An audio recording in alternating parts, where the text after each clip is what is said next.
దేవునికి మహిమ కలుగునుగాక. ప్రభు యేసు నామములో మీ అందరికీ హృదయపూర్వకమైన వందనాలు, శుభాలు మీకు చెల్లిస్తున్నాను. ప్రియులారా, అనేక మంది వ్యభిచారపు పాపము చేస్తూ ప్రసంగాలు చేస్తున్నారు. దైవ సేవకులు వ్యభిచార పాపం చేస్తూ వర్షిప్ లీడర్స్ పాటలు పాడి వేదికల మీద వారు కనబడుచున్నారు. వ్యభిచార పాపం చేస్తూ సంగీత విద్వాంసులు, మ్యూజిషియన్స్ సంగీతంతో వేదికల మీద కనబడుచున్నారు. వీరిని చూచినప్పుడల్లా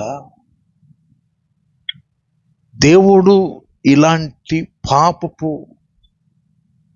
బోధకులను, వర్షిప్ లీడర్స్ను, మ్యూజిషియన్స్ను చూస్తూ మౌనంగా ఎందుకు ఉన్నాడు? ఇటువంటి పాపాత్ములను దేవుడు ఎందుకు చూస్తూ ఉన్నాడు?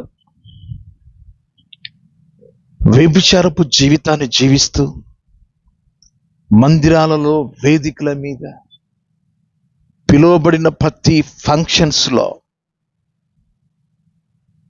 వ్యభిచార పాపం చేసి దైవజనులు అనబడేవారు ప్రసంగాలు చేస్తూ ఉంటే, వర్షిప్ లీడర్స్ దేవుని పాటలు పాడుతూ ఉంటే, సంగీతం వేస్తున్న వారు సంగీతం వేస్తూ ఉంటే, దేవుడు ఇంతకాలం నుండి వీరిని శిక్షకు ఎందుకు అప్పగించలేదు? ఎన్నాళ్ళో నుంచి ఈ సందేహం, ఎంతో కాలం నుండి దీని జవాబు ఎక్కడ? క్రీస్తునందు నా ప్రియమైన దేవుని పిల్లలారా, దేవుని సన్నిధానంలో పరిశుద్ధాత్మ ద్వారా వీటికి జవాబు ప్రభు ద్వారా మీకు అందించాలని ఈ వీడియో చేస్తూ ఉన్నాను. అనేకులకు షేర్ చేయండి. ఇంకా ఈ యొక్క ఛానల్కు సబ్స్క్రైబ్ చేయకపోతే వెంటనే సబ్స్క్రైబ్ చేయండి. అనేకులకు షేర్ చేయండి, లైక్ చేయండి. ఆలస్యం ఎందుకు? మిమ్మలను ఆధ్యాత్మికమైన చింతనలోకి తీసుకెళ్తున్నాను. పాపం చేస్తూ వేదికల మీద వేదికల మీద దైవ సేవకులు అంటూ వీళ్ళు ప్రసంగాలు చేస్తున్నారే, దేవుడు చూస్తూ ఎందుకున్నాడు? దేవుడు ఇంతకాలం ఎలా సహిస్తున్నాడు వీరిని?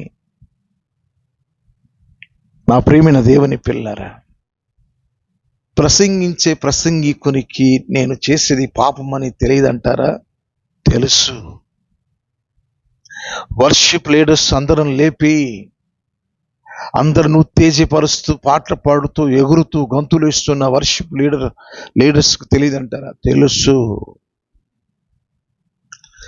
సంగీతం వేస్తూ అనేకులకు ఉజ్జీవాన్ని అందిస్తున్న సంగీత విద్వాంసులకు, మ్యూజిషియన్స్కి నేను చేస్తున్నది పాపము అన్న సంగతి తెలియదా? తెలుసు. ఏంటి? ఎందుకు తెలిసి వ్యభిచారము అనే పాపంలో ఎందుకు వీళ్ళు మగ్గుతున్నారు? వీరిని శిక్షించేవారు లేకనా? వీరిని అడిగేవారు లేకనా? ఏంటి కారణం ఏమిటి? నేను చెప్తాను ప్రియులారా. ఒకటి, వీరికి బొత్తిగా దేవుని భయము లేకపోవడమే. వీరికి దేవుని భయం బొత్తిగా లేకపోవడమే. కారణం ఏమిటి అంటే, పాత నిబంధన కాలంలో అక్కడక్కడ మనం చూస్తూ ఉంటాం, పాపము చేయగానే పతనం, దేవుని ఆగ్రహం, దేవుని ఉగ్రత వారికి తగలగానే వెంటనే దాని ప్రతిఫలం వారు అనుభవించి ఇలాంటి తప్పిదం ఎక్కడ చేయకూడదని దేవుడు వార్నింగ్ ఇవ్వడం మనం చూస్తాం. మరి అలాంటిది ఇక్కడ ఎందుకు కొత్త నిబంధనలో మౌనంగా ఎందుకున్నాడు దేవుడు? దేవుని భయము బొత్తిగా అలాంటి వారికి లేదని చెప్పవచ్చు. ప్రసంగి గ్రంథం 8వ అధ్యాయం 11వ వాక్యం, దుష్క్రియకు తగిన శిక్ష శీఘ్రముగా కలగకపోవట చూచి మనుష్యులు భయము విడిచి పాపము చేయుదురు. శీఘ్రముగా అంటే పాపం చేయగానే వెంటనే దుష్క్రియకు శిక్ష కలగకపోవట చూచి మనుష్యులు భయము విడిచి పాపము చేయుదురు. ఎప్పటికప్పుడు దేవుని ఉగ్రత ఆ దినాల్లో ఆకాను చేసినప్పుడు ఎంత తీవ్రంగా తాను చేసిన పాపానికి తనతో పాటు తన బిడలు, తన కుటుంబం శిక్షించబడింది. గెహాజీ చేసిన పాపానికి శిక్ష వెంటనే శిక్షించబడింది. విశ్రాంతి దినాన కట్టెలేరుకొని బతుకుతున్న ఒక వ్యక్తి విశ్రాంతి దినాన్ని ఆజ్ఞ మీరాడని రాళ్లతో కొట్టి చంపడం మనం చూస్తాం.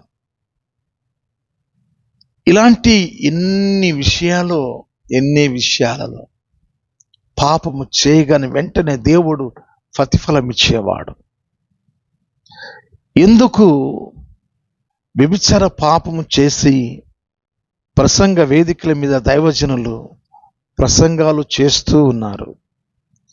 వారికి పాపము అని తెలిసి కూడా వేదిక మీదకి వచ్చి ప్రసంగాలు చేస్తూ ఉంటారు. వర్షిప్ లీడర్ కూడా పాటలు పాడుతూ అనేకులను పరవశింపజేసేటట్టుగా ప్రయత్నం చేస్తూ ఉంటాడు. మ్యూజిషియన్స్ వారు కూడా అంతే. బొత్తిగా దేవుని భయము లేకపోవడం. చూసారా, దుష్కరికి తగిన శిక్ష శీఘ్రముగా అంటే వెంటనే ఆ దుష్కరికి శిక్ష ఆలస్యం అవడం, దుష్కరికి తగిన శిక్ష కలగకపోవడమే మనుష్యులు దేవుడిని ఏం చేయడు, చూస్తుండాల్సిందే. నా బలహీనత దేవుడే పెట్టాడు, అది దేవుడే చేయమన్నాడు. ఇలాంటి మాటలతో శీఘ్రముగా శిక్ష కలగపోగా వీళ్ళు ఇంకా పెచ్చు మీరి పాపంలో మునిగి తేలియాడుతూ ఉంటారు. అందుకోసం మనుషులు భయము విడిచి ఏం చేస్తున్నారు? హృదయపూర్వకంగా పాపం చేస్తున్నారట. ఇది కృపాయుగం. ఈ కృపాయుగంలో ఒకసారి ఆ వ్యక్తిని చంపేస్తే నిత్య నరకానికి వెళ్ళిపోతాడు. అందుకోసమే పాపం చేసే వారిని ఎందుకు చూస్తూ ఉన్నాడంటే రోజు ఒక అవకాశాన్ని ఇస్తున్నాడు.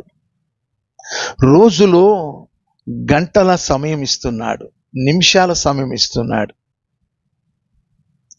అలాగే వారంలో 7 రోజులు ఇస్తున్నాడు, నెలలో 30 రోజులు సమయం ఇస్తున్నాడు, సంవత్సరంలో 365 రోజులు ఇస్తున్నాడు, 12 నెలల అవకాశం ఇస్తున్నాడు. అయినా తీరు మారట్లేదు. పేరుకు క్రైస్తవులే, పాడేది దేవుని పాటలే. కారణం ఏమిటి? ఈరోజు క్రీస్తునందు నా ప్రియమైన దేవుని పిల్లలారా, మీకు కొన్ని మాటలు చెప్పాలని నేను ఆశపడుచున్నాను. అతడు ఘోరాతి ఘోరమైన ఈ పాపం చేయటం ద్వారా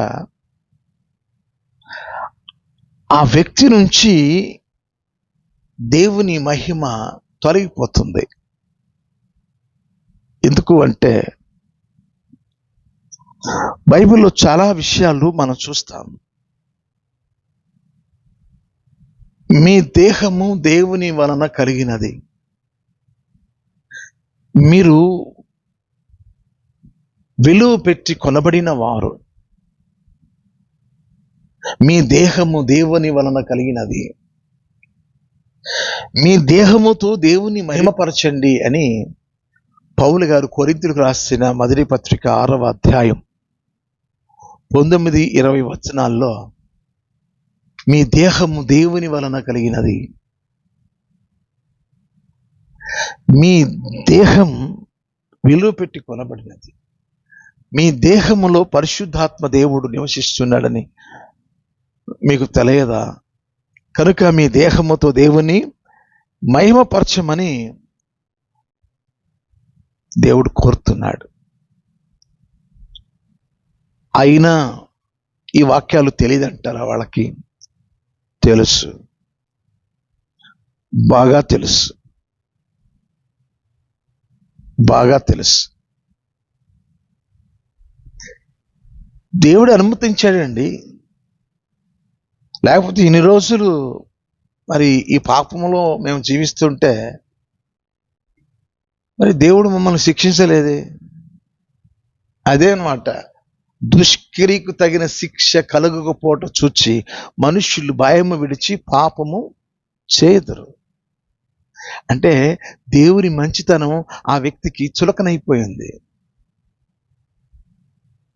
అమ్మంది, కుమారుడు తప్పు చేశాడు, తెలుసుకుంటాడులే అని మౌనంగా ఉంటుంది. నానున్నాడు, శిక్షిస్తాడు, బుద్ధి చెప్తాడు, వెంటనే తెలుసుకుంటాడులే అని మౌనం అయిపోతాడు. కానీ జీవము గల దేవుని చేతిలో పడుట బహు భయంకరం. దేవుడు కోపగించుకుంటే ఎవరు నిలవలేరు, ఎవరు తాళజాలరు, ఎవరు సహించలేరు. కొరింథీయులకు రాసిన 2వ పత్రిక 4వ అధ్యాయం 4వ వాక్యం, దేవుని స్వరూపి అయి ఉన్న క్రీస్తు మహిమను కనుపరచు సువార్త ప్రకాశం వారికి ప్రకాశింపకుండా నిమిత్తం ఈ యుగ సంబంధమైన దేవత అవిశ్వాసులైన వారి మనోనేత్రములకు గుడ్డితనము కలుగు చేసేను. వారు పాపం చేసి కూడా వేదికల మీద కనబడుతున్నారు, ప్రసంగాల వేదికల మీద వారు కనబడుతున్నారు. కారణం ఏంటంటే అంధత్వంలో ఉన్నారు, గుడ్డితనంలో ఉన్నారు. కారణం ఈ యుగ సంబంధమైన దేవత అనబడిన సాతానుడు సువార్త ప్రకాశం వారికి ప్రకాశింపుకున్నట్లు వారి మనోనేత్రములకు, అవిశ్వాసులైన వారి మనోనేత్రములకు సాతానుగాడు గుడ్డితనం కలుగు చేశాడు. గుడ్డివాడికి ఎటు పోతాడో తెలియదు,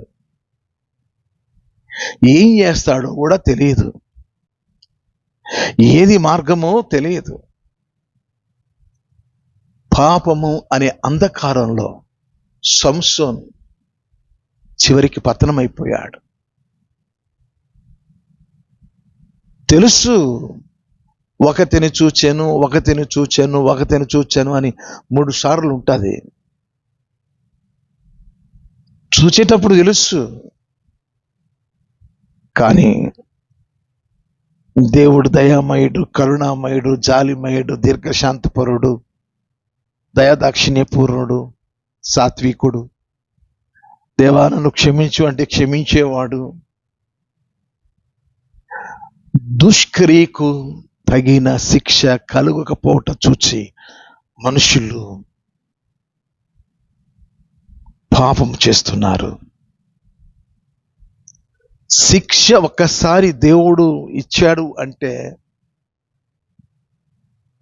లూకాసు వార్త 12వ అధ్యాయంలో 47వ వాక్యంలో దేవుని చిత్తము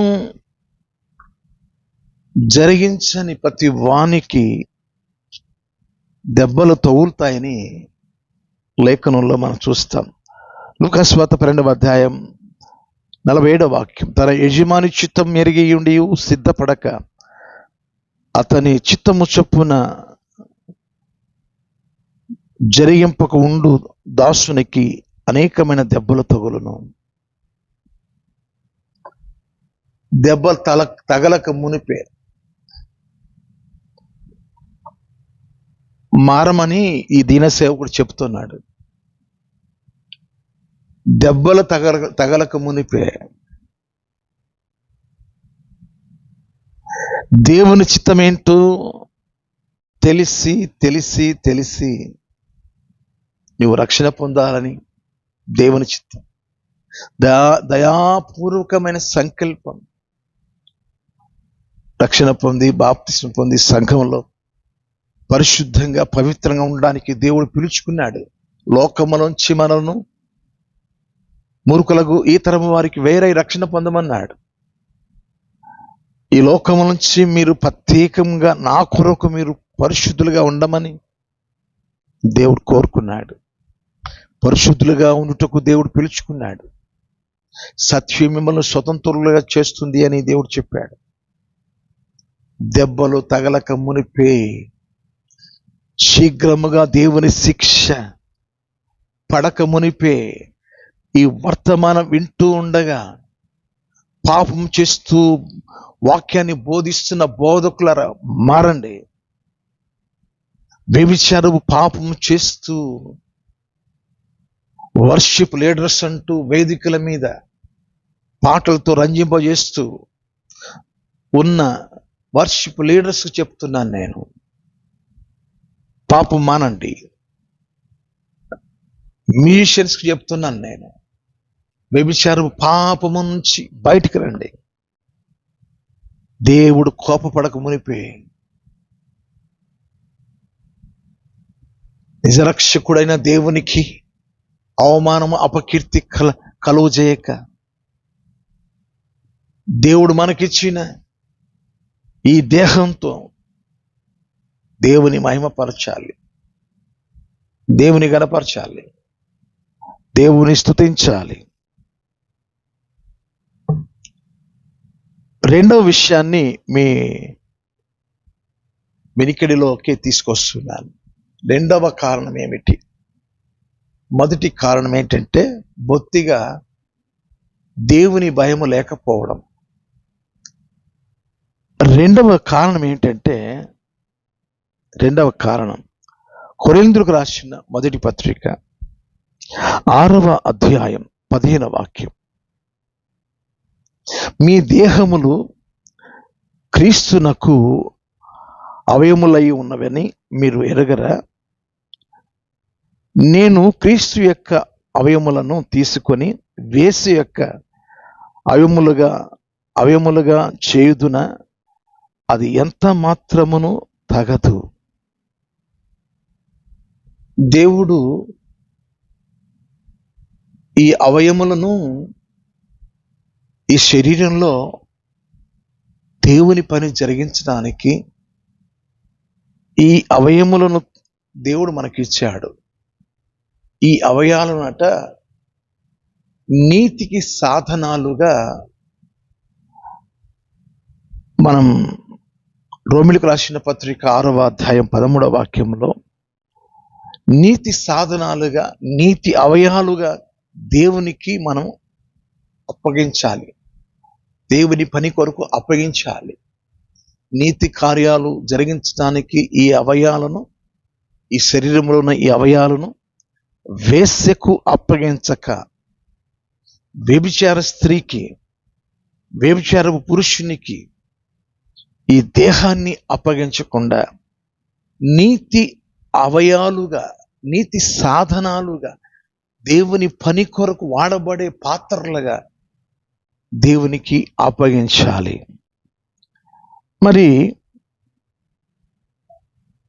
మరి ఎందుకు వీరి అవయవాలను వేశ్యకు, పాపానికి అప్పగిస్తున్నారు? కారణం ఏంటంటే, దేవుడు నాకు బయలుపరిచిన మాట, స్పృహ కోల్పోవట, ఆత్మీయ స్పర్శను కోల్పోవట. నేను చేస్తున్నది వ్యభిచార పాపము అని తెలిసి మొద్దుబారిన స్పృహ కోల్పోవడం, మొద్దుబారిన జీవితం. స్పృహ కోల్పోవడం అంటే ఆత్మీయ కుష్టు. నేను చేస్తున్నది పాపము అని తెలియకపోవడం, ఇది ఆత్మీయ కుష్టు. చేస్తున్న పాపమే వ్యభిచారం. దేవుడు అనుమతించాడు, దేవుడు చేయమన్నాడు. అదే స్పర్శ లేకపోవడం, ఆత్మీయ స్పర్శ లేకపోవడం, ఆత్మీయ స్పృహ కోల్పోవడం. ఈ అవయవాలను వేశ్యకి ఎందుకు అప్పగిస్తున్నాడంటే ఆత్మీయ కుష్టు. ఆత్మీయ కుష్టు రోగం వాడికి పట్టింది. అందుకని దైవ సేవకుడి పేరుకు కానీ వ్యభిచారం చేస్తాడు. వర్షిప్ లీడరే కానీ స్పర్శ లేదు కదా. అందుకని పాపమనే అతడికి తెలియక, దీనికి శిక్ష ఉంది, భయంకరమైన శిక్ష ఉందని తెలియక, స్పర్శ లేక, స్పృహ లేక చేసిన పాపాలే చేసుకుంటూ పోతా ఉన్నాడు. ఈరోజు బైబిల్లో ఉన్న ఒక మాట మీకు చూపిస్తాను. కొలస్సీలకు రాసిన పత్రిక 3వ అధ్యాయం 5వ వాక్యం. కావున భూమి మీద ఉన్న మీ అవయవములను, అనగా జారత్వమును, అపవిత్రతను, కామాతురతను, దురాశను, విగ్రహ ఆరాధన అయిన ధనాపేక్షను చంపివేయుడి. ఈ జారత్వాన్ని, ఈ యొక్క అపవిత్రతను, భూమి మీదను ఉన్న మీ అవయములను, ఆ జారత్వాన్ని, ఆ అపవిత్రతను, ఆ వ్యభిచారాన్ని చంపివేయమని చెప్తున్నాడు దేవుడు. చంపకపోతే ఏం జరుగుద్ది? 6వ వాక్యంలో ఉంది. కొలస్సీలకు రాసిన పత్రిక 3వ అధ్యాయం 6వ వాక్యం. వాటి వలన దేవుని ఉగ్రత అవిధేయులైన వారి మీదికి వచ్చును. ఈ యొక్క బొత్తిగా దేవుని భయము లేకుండా ఆత్మీయ స్పృహ కోల్పోయి, అంటే ఆత్మీయ కుష్టులో జీవిస్తున్న వీరి మీదకి దేవుని ఉగ్రత పడకమునిపే కళ్ళు తెరవాలి. ఒక 5 లిస్టులు బైబిల్లో ఉంది. పాపపు కార్యాలు చేసే ఒక 5 లిస్టులు ఉన్నాయి. ఆ లిస్టులు చూపిస్తాను. మార్కు సువార్త 7వ అధ్యాయం 21 నుండి 23 వరకు. అక్కడ ఒక పాపపు లిస్టు ఉంది. అక్కడ 13 పాప కార్యాలు ఉంటాయి. 2వ లిస్టు కొరింథీయులకు రాసిన మొదటి పత్రిక 6వ అధ్యాయం 9, 10, 11 వాక్యాలలో పాప కార్యాలు లిస్టు ఒకటి ఉంటుంది. 11 పాప కార్యాలు ఉంటాయి అక్కడ.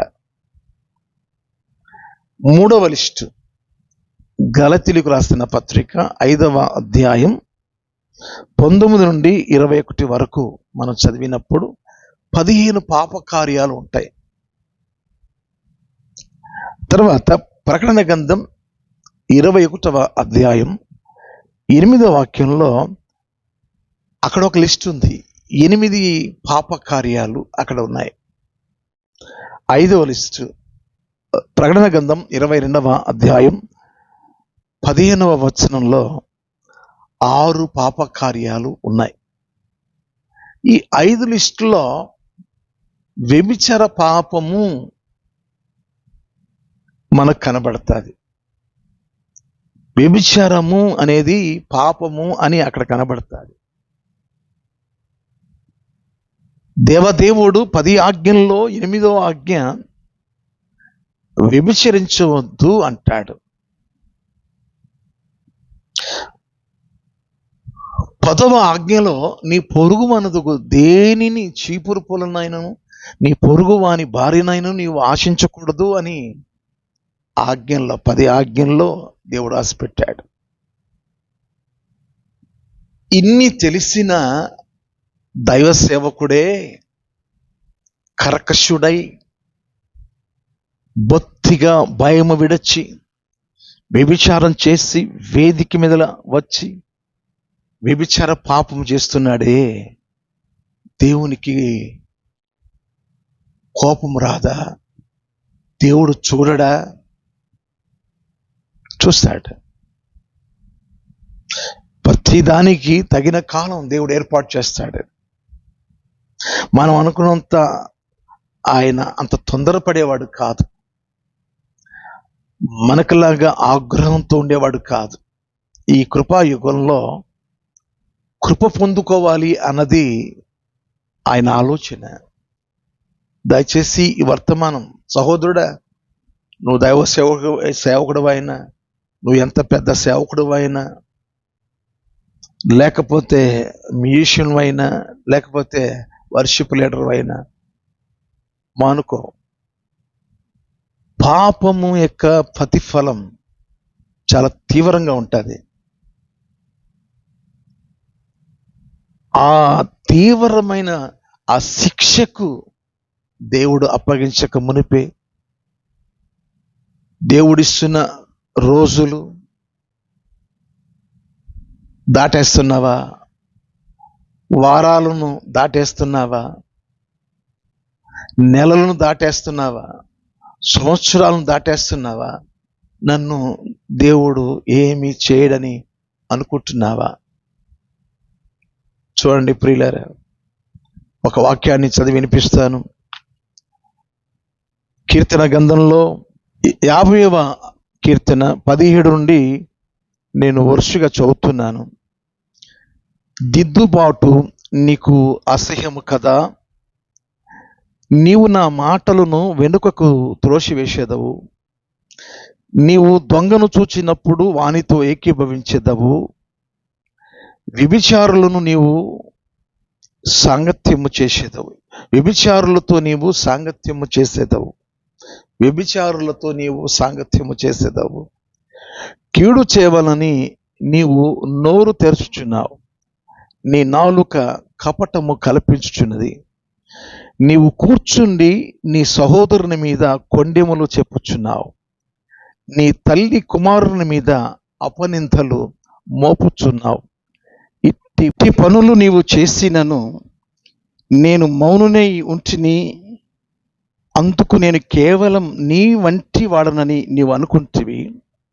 అయితే నీ కనుల ఎదుట ఈ సంగతులను నేను వరుసగా ఉంచి నిన్ను గద్దించెదను.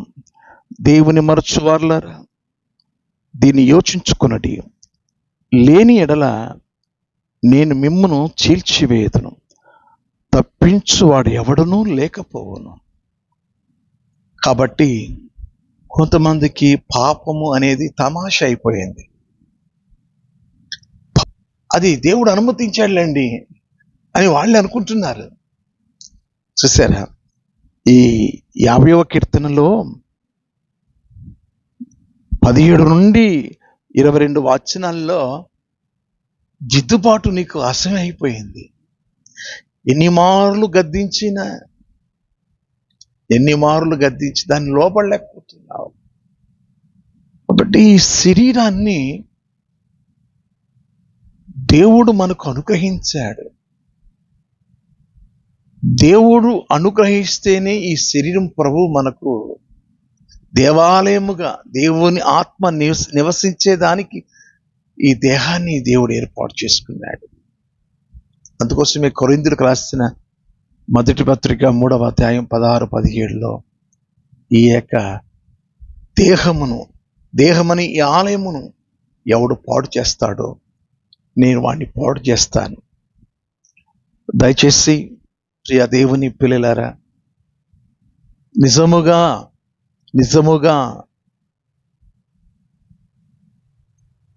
వ్యభిచార పాపము చేసి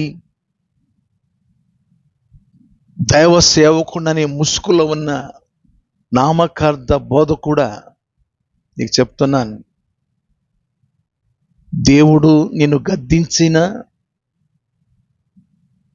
పాపం మానలేని పరిస్థితుల్లో ప్రజల ఎదుట నిన్ను నువ్వే మోసగించుకుంటున్నావు. వర్షిప్ లీడర్ అంటూ పరవశించి పాడేట్టుగా మనుషులను ఆకర్షిస్తున్నావు. సంగీతం వేస్తూ సాతానుగాడు ఈ ముగ్గురిని ఎక్కువగా పాపములు పడేస్తాడు. ప్రసంగ వేదికల మీద కానీ, చర్చిలో కానీ, ఎక్కడైనా సరే మొదటిగా ఆకర్షించబడేవారు ఎవరంటే దైవ సేవకుడు. అంటే దైవ సేవకుని స్థానంలో ఎవరైతే నిలబడి వాక్యం చెప్తారో వారు అనేకులను ఆకర్షించుకుంటారు. చక్కగా మాట్లాడే వరం ఉంటుంది. అలాగే పాటలు పాడే వర్షిప్ లీడర్స్, సంగీతం వేసే సంగీత విద్వాంసులు, ఈ ముగ్గురు పాపంలో పడిపోకుండా అందరికంటే ఎక్కువ జాగ్రత్త తీసుకోవాలి. ఈ ముగ్గురు దైవ సేవకుడు, వర్షిప్ లీడర్, మ్యూజిషియన్, ఈ ముగ్గురు ఏ వేదికల మీద వీళ్ళే కనబడతారు. పాపంలో పడే అవకాశం వీరికి ఎక్కువ. పాపంలో పడిపోయే అవకాశం వీరికి ఎక్కువ. ప్రసంగాలతో మనుషులను ఆకర్షిస్తారు. పాటల చేత వర్షిప్ లీడర్ ఆకర్షిస్తాడు. సంగీతంతో మ్యూజిషియన్ అనేకులను ఆకర్షిస్తాడు. అయితే పాపము చేయకుండా పరిశుద్ధంగా నీ జీవితాన్ని కాపాడుకోవాలి. దేవుని కనుదృష్టి ప్రతి చోట చూస్తుంది. సామెతల గ్రంథంలో 15వ అధ్యాయం 3వ వాక్యంలో దేవుని కన్నులు మంచివారిని చెడ్డవారిని చూస్తున్నాయి. తప్పించుకునే దానికి అవకాశం లేదు. తప్పించుకోవడానికి అవకాశం లేదు. ఇర్మియా గ్రంథంలో 23వ అధ్యాయంలో 24వ వాక్యంలో నేను చదువుతున్నాను. అవి చదవలసిన అవసరం. యెహోవా సెలవిచ్చిన మాట ఏదనగా, నాకు కనబడకుండా రహస్య స్థలములలో దాగగలవాడు ఎవడైనా కలడా? నేను భూమి ఆకాశముల అందంతట ఉన్నవాడను కానా? ఇదే యెహోవా వాక్కు. నాకు కనబడకుండా రహస్య స్థలాలలో ఎవరైనా దాగగలడా? దాగలేడు. యెషయా గ్రంథం 29వ అధ్యాయం 15వ వాక్యంలో, తమ ఆలోచనలు యెహోవాకు కనబడకుండా లోపల వాటిని మరుగు చేయజూచు వారికి శ్రమ. మమ్మల్ని ఎవరు చూచేతారు, మా పని ఎవరికి తెలియను అనుకుని చీకటిలో తమ క్రియలు జరిగించు వారికి శ్రమ. అయ్యో, మీరెంత మూర్ఖులు! మమ్మల్ని ఎవరు చూస్తారు, మా పని ఎవరికి తెలుసు అని నిన్ను నీవే మోసపుచ్చుకుంటున్నావు. యెహోవాకు కనబడకుండా తమ ఆలోచనలను మరుగు చేయజూచు వారికి శ్రమ. మనుషుల ఆంతర్యమును ఎరిగినవాడు, మాట నాలుగు రాకమునిపై ఎరిగినవాడు, మన తలంపులను ఎరిగినవాడు, మన హృదయాను అంతరింద్రియములను సమస్తమును ఎరిగినవాడు. జాగ్రత్త, జాగ్రత్త. దేవుడు ఈ శరీరాలను మనకు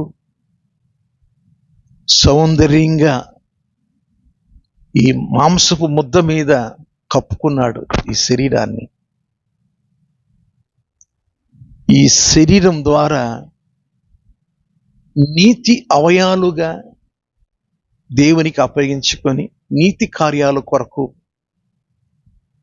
దేవుని చేత అనుగ్రహించబడిన ఈ శరీరం ద్వారా దేవునికి మహిమ వచ్చినట్లు మహిమ కలిగిన కార్యాలు మనం చేయాలి. దేవుడు చూడడం లేదనుకుని మోసపోతున్నావు. నేను అంటున్నాను, వ్యభిచారం చేసి వేదికల మీద ప్రసంగించే ఆ ప్రసంగికులు దేవుని సేవకులు కారు. వ్యభిచార పాపము చేసి వర్షిప్ లీడర్నే ఆ వేషంలో పాటలు పాడి దేవుని ఆరాధిస్తున్న వారు వాస్తవంగా వర్షిప్ లీడర్ వారు కాదు. సంగీతం వేస్తూ పాపాన్ని మానకుండా ప్రజలను ఆకర్షిస్తున్న ఆ వ్యక్తిలో పాపం ఉంటే ఆ వ్యక్తిని మీరు చేర్చకూడదు. పాపము చేసే ఏ సేవకుని సంఘాలలో కానీ వేదికల మీద ప్రసంగికులు కానీ పిలవకూడదు. ఏకపత్ని పురుషుడిగా ఉండాలి. పరిశుద్ధ గ్రంథంలో ఏకపత్ని పురుషుడిగా ఉండాలి. పవిత్రతను కాపాడుకునేవారుగా ఉండాలి. ఎందుకు? వ్యభిచార పాపం చేసి బోధిస్తున్న ఆ బోధకుడు, వర్షిప్ లీడరు, మ్యూజిషియన్ ఎందుకు వీళ్ళకి తెలిసి ఎందుకు పాపం చేస్తున్నారు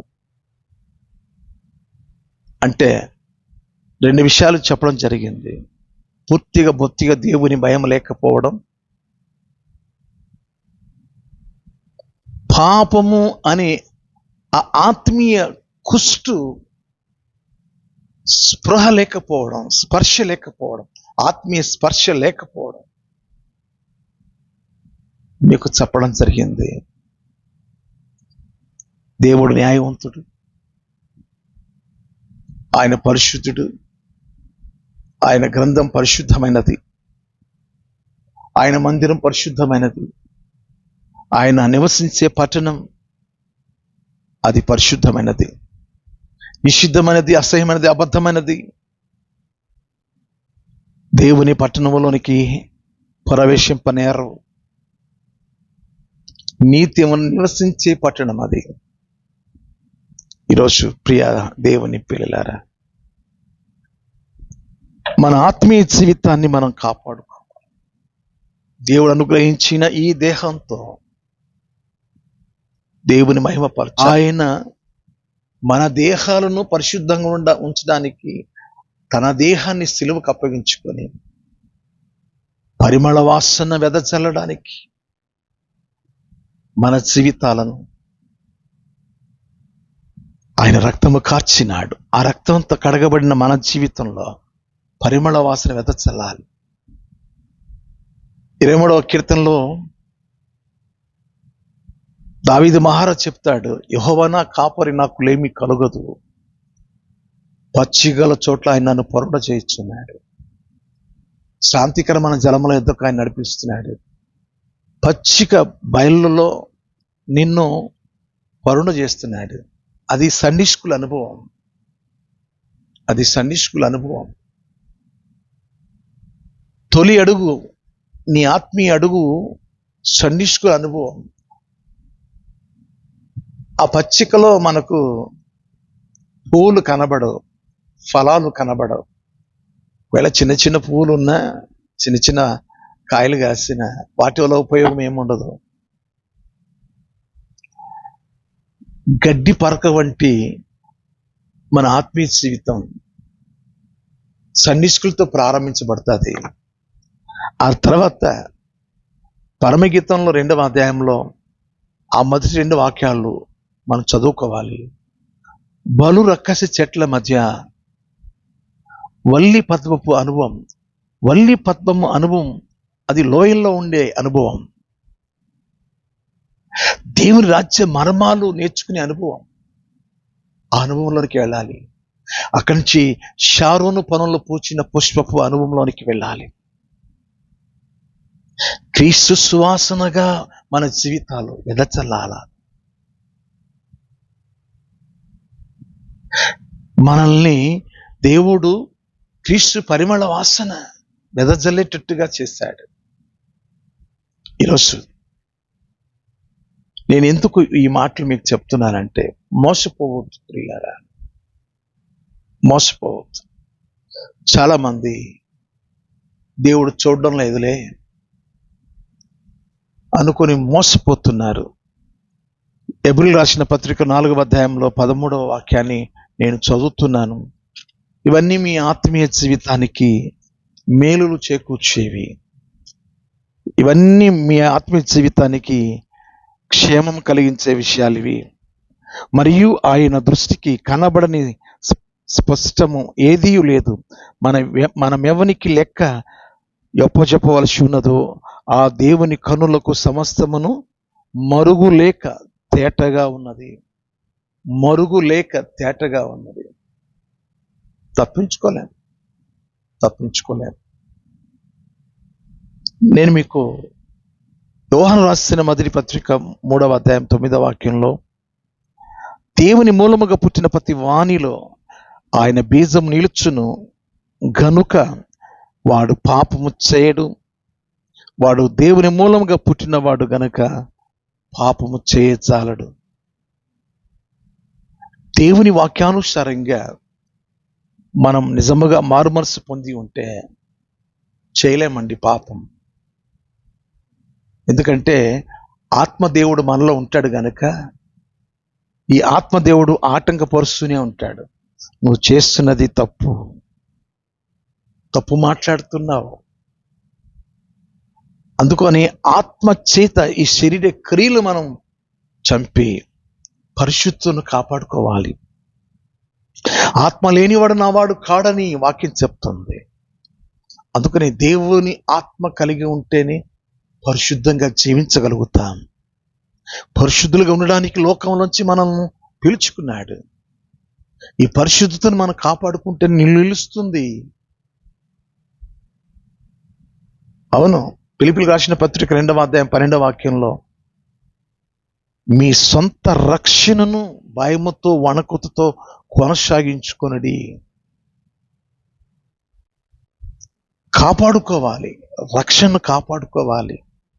ఈరోజు నిజముగా రక్షణ పొందిన దేవుని పిల్లలు పాపం చేయరు. మరొక వాక్యం చూపిస్తున్నాను. యోహాను రాసిన మొదటి పత్రిక 5వ అధ్యాయం 18వ వాక్యం, దేవుని మూలంగా పుట్టిన వాడు ఎవడును పాపం చేయడని ఎరుగుదము. దేవుని మూలముగా పుట్టిన వాడు తన్ను భద్రము చేసుకొనును గనుక దుష్టుడు అన్ని ముట్టడు. తను భద్రం చేసుకుంటాడు. పాపం చేసే అవకాశం లేకుండా కాపాడుకుంటాడు. కాలు జారే చోట కలెక్టర్ నిలబడినా పడతాడు. కాబట్టి ఆ జారుడు స్థలం దగ్గర మనం వెళ్ళకూడదు, అక్కడ నిలబడకూడదు. మనం తాను నిలుచున్నాను తలంచువాడు పడిపోకుండా జాగ్రత్తగా ఉండాలి. ఎక్కడ నిలబడాలి? పరిశుద్ధతలో నిలబడాల, దేవునిలో నిలబడాలి. అప్పుడే నీవు దేవుని కొరకు నువ్వు జీవించగలుగుతావు. దుష్టుల ఆలోచన చొప్పున నడవక, పాపుల మార్గమున నిలవక, అపహాసకులు కూర్చుండు చోట కూర్చుండక ఏం చేయాలి? యెహోవా ధర్మశాస్త్రమునందు ఆనందించుచు దివారాత్రములు దాన్ని ధ్యానిస్తే ఆకువాడక తన కాలం ముందు ఫలమిచ్చు చెట్టు వలె, నీటి ఎవర నాటబడిన చెట్టు వలె పచ్చగా ఉంటావు, ఫలాలు ఇస్తావు, ఫలభరితంగా ఆశీర్వాదకరంగా జీవిస్తావు. పాపుల మార్గమున నిలవకూడదు. నీవు ఈరోజు పాపము చేసి బోధిస్తున్నారండి, పాపం చేసి ఈ వర్షిప్ లీడర్స్ పాటలు పాడిస్తున్నారండి, పాపం చేసి ఈ మ్యూజిషియన్స్ పనిచేస్తున్నారండి వేదికల మీద. చాలా కాలం చూస్తున్నామండి. వీరిని బట్టి దేవునికి అవమానం కలుగుతుందండి. వాస్తవంగా బతుకు తెరుపు వచ్చిన వారు కానీ వారు వాస్తవంగా పాపం చేసేవాడు సేవకుడు ఎలా అవుతాడు? పాపం చేసే వర్షిప్ లీడర్, వారు వర్షిప్ లీడర్ ఎందుకు అవుతాడు? పాపం చేసే మ్యూజిషియన్ దేవునికి పనికిరారు వాళ్ళు, దేవునికి పనికిరారు వాళ్ళు. దయచేసి జీవమగల దేవుని చేతిలో పడుట బహు భయంకరం. ఎందుకు దేవుడు మనకు అనుగ్రహించిన ఈ దేహాన్ని వేశ్యకు, వ్యభిచారానికి, కామాతురతకు అప్పగించాలి? అందుకోసమే మత్తయి సువార్త 26వ అధ్యాయం 41వ వాక్యం, మీరు శోధనలో ప్రవేశించుకున్నట్లు మెలకువగా ఉండి ప్రార్థన చేయడి. మీరు శోధనలో ప్రవేశించుకున్నట్లు మెలకువగా ఉండి ప్రార్థన చేయండి. ప్రార్థన చేయాలి. ప్రార్థన చేసేవాడు పాపం చేయడు, పాపం చేసేవాడు ప్రార్థన చేయడు.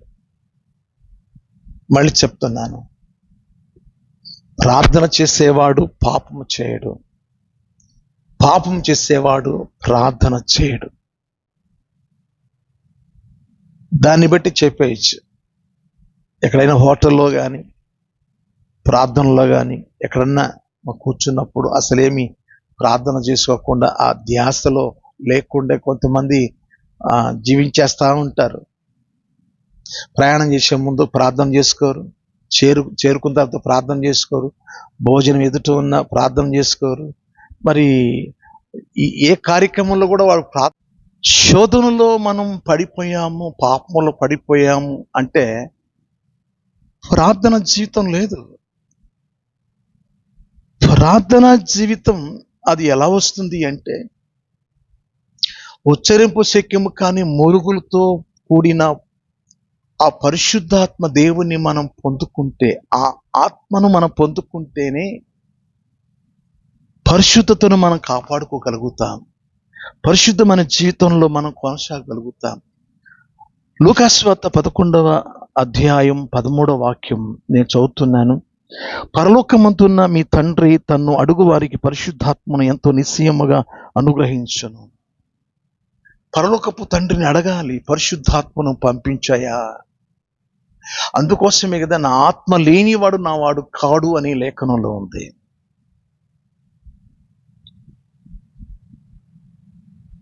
దేవుని పరిశుద్ధతను మనం కాపాడుకోవాలి. దేవుని చేత అనుగ్రహించబడిన ఈ దేహం నీతి సాధనాలుగా ఉండడానికి, దేవుని ఆలయంగా పరిశుద్ధంగా ఉండడానికి ఆ ఆత్మ మనలో ఉంటేనే మనం పరిశుద్ధంగా జీవించగలుగుతాం.